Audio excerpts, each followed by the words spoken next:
சொல்கிறார்ல, நான் வந்து எப்போதுமே ஏற்கவில்லை என்று சொன்னால் கூட்டணி நலனுக்காக நான் ஒதுங்கி இருக்க தயார். 2026 சட்டமன்ற தேர்தலில் போட்டியிடவில்லை என்று சொன்னால் என்ன அர்த்தம்? எடப்பாடி பழனிசாமி முதலமைச்சராக ஏற்றுக்கொள்ள தயார் தான் அர்த்தம். கூட்டணி நலனுக்காக ஒதுங்கி இருக்கிறேன்னு அதானங்க அர்த்தம்.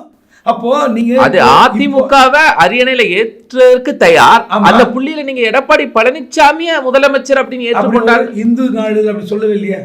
இந்து நாளிதழ் ஒன்று எடுத்து பார்க்க சொல்லுங்க.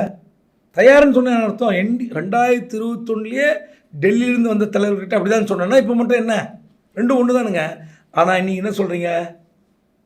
ஊடகங்கள் பேசுகின்றன, யூடியூபுகள் பேசுகிறார்கள், எங்கள் கட்சியினை அழைப்பதில்லை, அழைத்தா பதில் சொல்லுவோம்.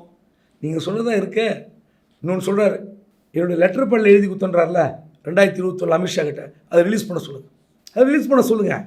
ஏங்க அன்றைக்கி 2021 இவர் தான் முதலமைச்சர் வேட்பாளர் என்று டிடிவியும் ஏற்றுக்கொண்டார், ஓபிஎஸ்எம் ஏற்றுக்கொண்டார். முடிஞ்சு போச்சா?